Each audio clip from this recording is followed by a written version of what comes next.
I'm Heidi Brandis. Join me on Colorful Escapes, where art is the destination.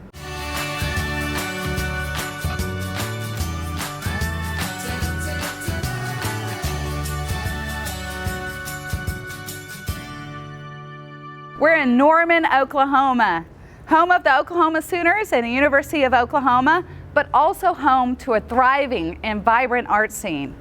You can find art in unexpected places like this alleyway or in world-class museums hosted by the University of Oklahoma. Today we're going to be exploring everything Norman has to offer in the way of art. So please come join us on our Colorful Escapes.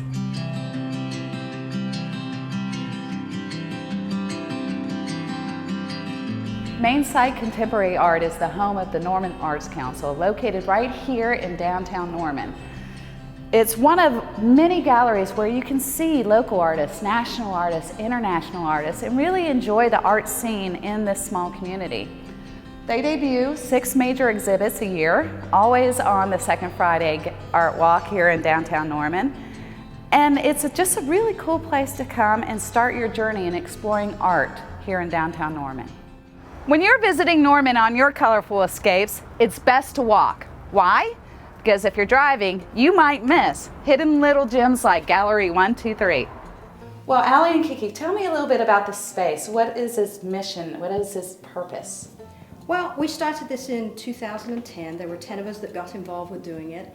And it just gave us a place as artists locally here to showcase our work and actually be able to put it for sale at a reasonable cost to the consumer, but not where we were spending all of our money in commission. Well, tell me a little bit about the artists that come here. I mean, everybody is a little different. They are. We've got, well, Kiki does all our textures, textiles. She works with felt and silks. She's also a jeweler. We have several jewelers here. We have fused glass artists that actually do some teaching at the Firehouse Art Center. We have wall painters, stone sculptors, metal sculptors. So it just gives a different look. It's a relatively small space, but we're able to showcase a lot of different types of work. And I think, especially for Second Friday, which is our bread and butter, where we may get anywhere from 500 to 1,200 people come up, depending on the weather. It's a real fun evening here in Norman. And the nice thing about that is when they come into our gallery, it's a little different because there are so many different types of work to see. So there's usually something that appeals to everybody. We've been open for about 8 years, and over the 8 years, we've probably had how many, Allie? Maybe 20 artists come through? Probably so. We've had some turnover with that, and it's nice that we have the ability to do that because it's not something that everybody can put the amount of time into to stay here for 8 years like Kiki and I have been able to do. So we're the 2 sole surviving founding members. And it adds fresh artwork too. Yeah. So when people come in here, that's one of the things they say. You have a real variety of art, and and it's different every time. I was noticing that walking around. I've walked around just this space alone about 5-6 times, and every single time I see something new. I see something new, something that catches my eye. But you also support up-and-coming artists. Let's talk about the gallery space in this building. Well, there again, that was because of the Clintons. His sons are our landlords, and they're very generous in allowing the open and community spaces to be used to display art as well. And we noticed a large canvas of space, if you will, up and down the staircase that wasn't being utilized. We had hung things in the hallway, but there was never anything up or down the stairs. So we came up with the idea to do an up-and-coming artist space, up-and-coming, and that way we can give new artists especially who haven't really had the opportunity to show a 3 or 4 month period of time where they can show their work, and we don't charge them anything for that. It just gives them a place to show it.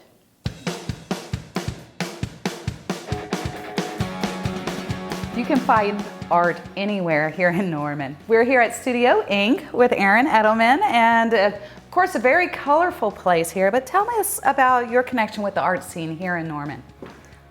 Well, we host a new artist every art walk, so we have new art every single month coming in and out of here. And I try to find artists that haven't maybe had a chance to show in other galleries yet. So a little of those untouched or maybe nervous artists. But yeah, all of our tattoo artists also specialize in another medium, so that's kind of cool. They get to show off their work too. So the artists that you feature here, are you looking for a particular style? Are you looking for things that are a little more edgy or a little more contemporary, or kind of describe how you choose your artists? I honestly don't put it in a box at all. I'm really open. It's just kind of if someone submits and it strikes my fancy or our fancy, or maybe goes along with the theme of Art Walk for that month. So kind of tell us about your business here. Well, we're an art gallery and a tattoo studio.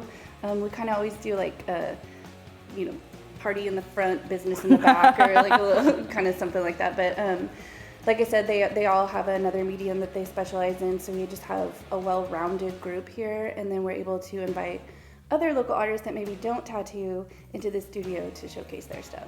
Now you have a secret out back too, don't you? I sure do. Okay, let's go check it out. Okay. Holy cow, look at this. This is the alleyway. Tell me what we're looking at here. This is a piece by Mario Winston. He's a local artist. He's done some other murals before, and he has some really beautiful oil paintings, and he's a photographer as well. So. Really? And this beautiful piece is in an alleyway here in Norman, downtown Norman. Tell me about this alley. Urban Alley kind of came together with a couple of us business owners got together, and we sort of just had it with all the crap graffiti that was back here. It looked sketchy, it was uncomfortable, it wasn't pretty. And so what can we do about it? And that's how it started. So we started with one door, like maybe people won't paint over this if it's pretty. Yeah. And it just sort of went from there. So. Wow, so now you have traffic coming up and down this alley to look at the art. What has it done for the businesses in this area? I think it's just sort of lifted everyone's spirits a little bit. Like you don't feel nervous to take your trash out. Yeah. You don't feel embarrassed about people being able to see the back of your building and wondering like, golly, well, what's on front if it looks like this? So it just seems safer and happier. What would you like to see happen with this whole alleyway area? Oh man, I want it all painted, every last inch of it. The streets, the dumpsters, everything. And then I think eventually we'd really like to string some lights and maybe have it just be a destination for people to come have a drink or a taco from a food truck or something, and some bands. We've had music out here, so just kind of see that grow and be a place for the community to hang out. As you travel through Norman, you may see some dramatic, colorful, and gigantic works of art. Rick Sinnett turns the sides of buildings and even dumpsters into canvases for his work. Tell us about you. How did you evolve into this major, famous artist?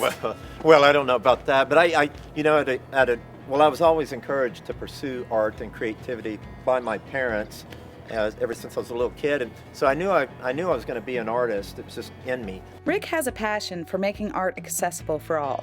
Many of his creations are designed to be viewed and enjoyed for free as part of his mission to bring art to the people of Norman and beyond. Over several occasions, as I was growing up, I'd always kind of get this,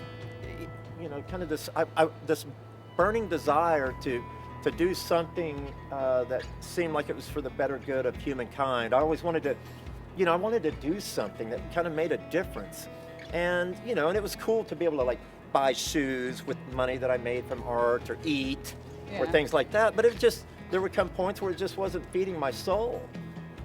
And I kind of was searching, and had been for a long time, and I'd find various avenues that would then do that. I would, when I started this campaign that I've kind of become known for, Art for the People campaign. These murals became a destination. People specifically drive to Norman to see Rick's art and take pictures with it. Well, we decided to stop for lunch with our buddy Rick. We're at the Diner, which is a famous place here in Norman. It's been in business for over 100 years. It's been featured in a couple TV shows. It's a local favorite. In fact, I'm having breakfast, even though it's afternoon, because they serve breakfast all day long. They have burgers, Mexican food, just your typical good American diner food.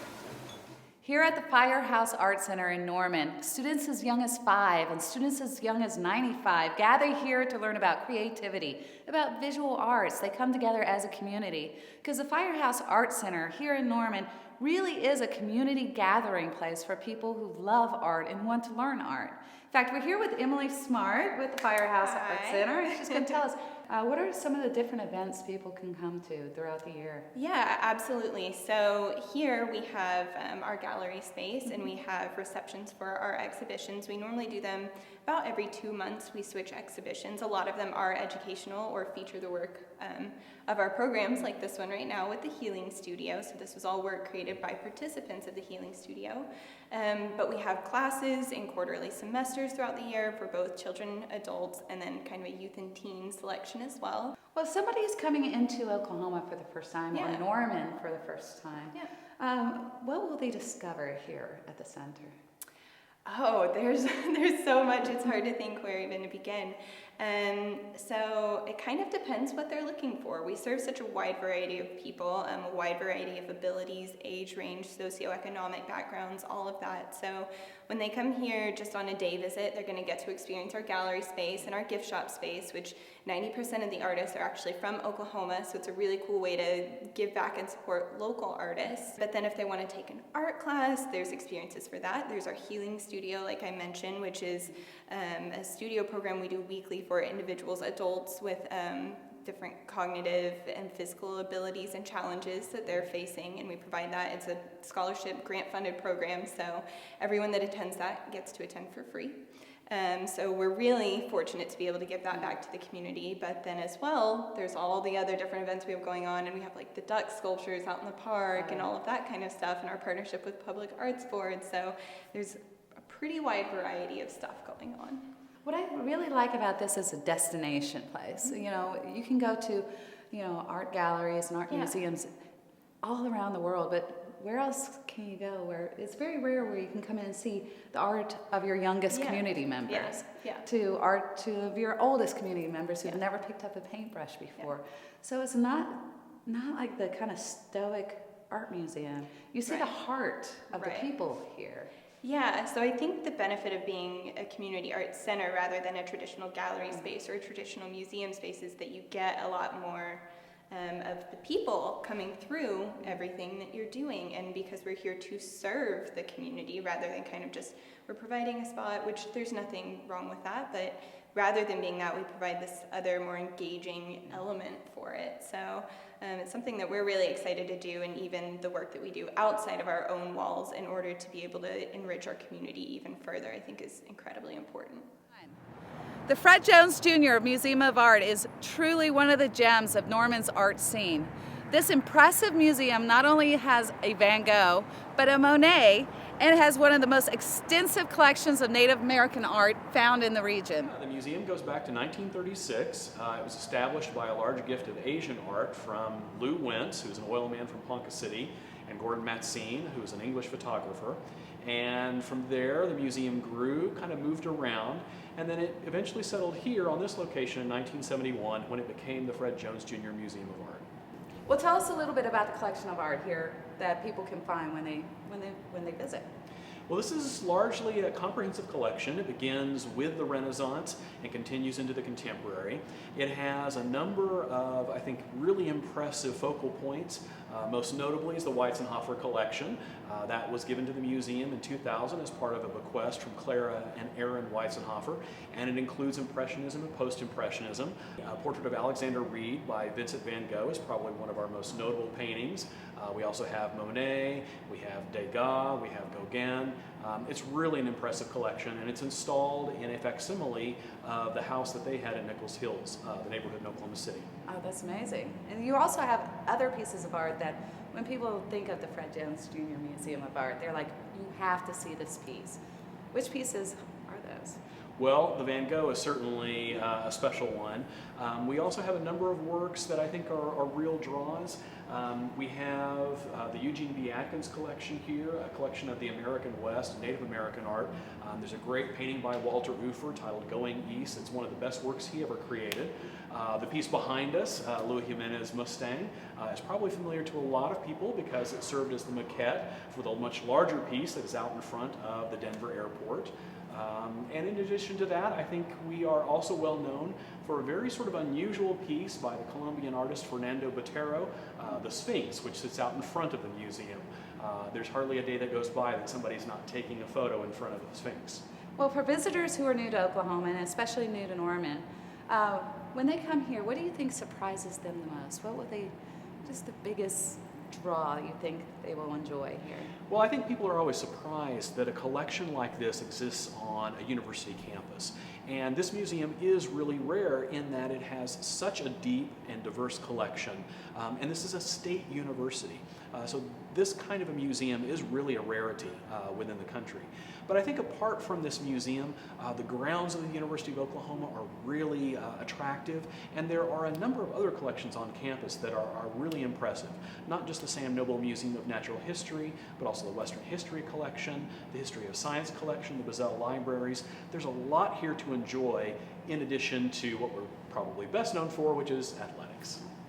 This museum is massive. It's got wing after wing of exhibits and exhibitions, rotating and permanent. And best of all, it's free. Free through a grant and some generous donations through the college and supporters of the museum. So if you're in Norman, this is not to miss.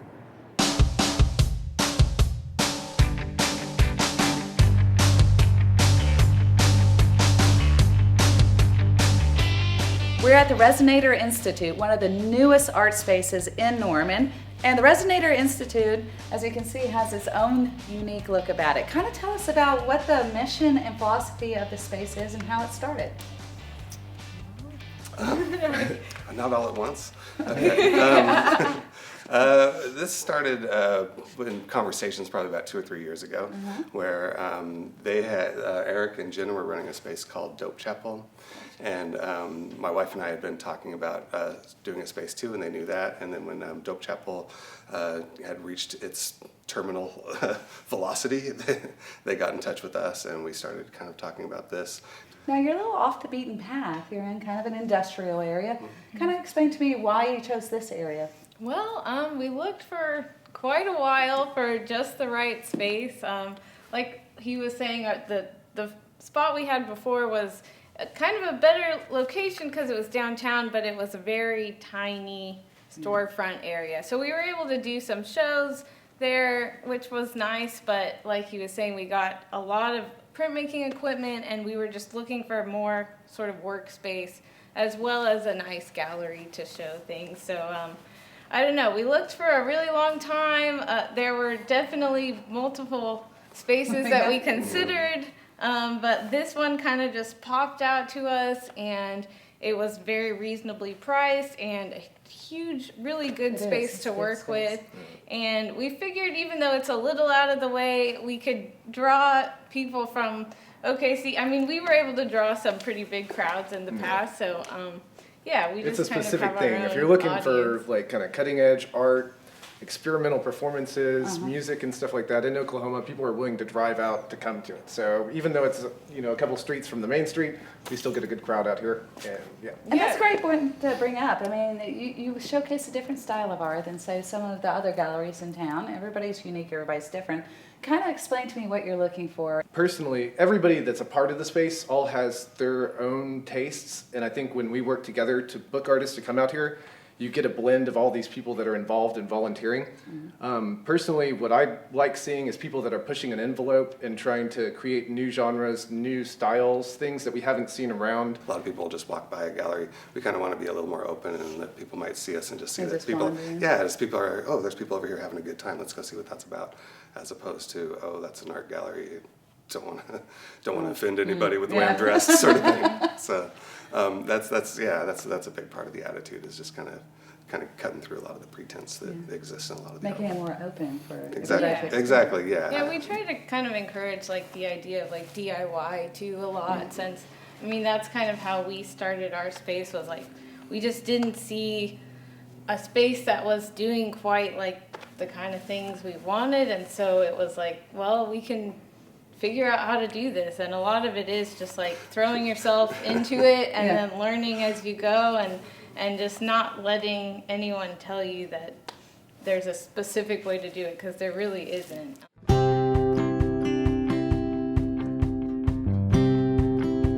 If you need a little pick-me-up after a day of exploring Norman and its art scene, check out Grey Owl Coffee. It's one of many little coffee shops that serve great coffee, but also display art on their walls as well.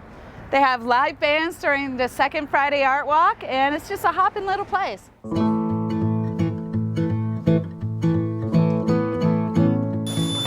Hi. How are you doing? You must be William. I am. Come on in. Hi, thank you. Yeah. Well, let's get the grand tour. I Sure. can't wait to see the place. Absolutely. Come back this way. So our living room here, each evening we'll put out some wine and some cookies here that we put out about 5 o'clock every evening. We also have coffee by the cup here all day long. If anybody wants any kind of coffee at any time, that's what we do. We have 5 rooms this way, and then we have 4 rooms upstairs too. So, William proceeded to give us a tour of a couple of the rooms at the Montford Inn. Most notable was their alma mater room. a lot of people say, oh, this OU room, and it does lend itself to that, definitely, but it's a nice cozy room, has some pictures of university life. A lot of our family members are here. My grandfather's here. It's his letter sweater up here from when he was at the university in the late 20s and early 30s, and so it's a nice piece. Absolutely, we love this room, and a lot of people really like it because of obviously being here at the University of Oklahoma, just a mile south of us. So. Throughout the inn, you'll find art William has collected from family members and his travels. I personally enjoyed the Willowwood cottage with its rustic and vintage feel. The massive heart-shaped tub was especially luxurious. If you need a place to stay in Norman, Montford Inn is centrally located and is just a short walk away from the downtown area and the University of Oklahoma. Plus, by staying at a local hotel, a portion of the sales taxes benefits the Norman Arts Council. The Second Friday Art Walk is a great time to visit Norman if you want to really explore the art in this area. But really, any time is a good time to visit. I'm Heidi Brandis. We hope you've enjoyed this episode of Colorful Escapes in Norman, Oklahoma. Where are we going next? Stay tuned.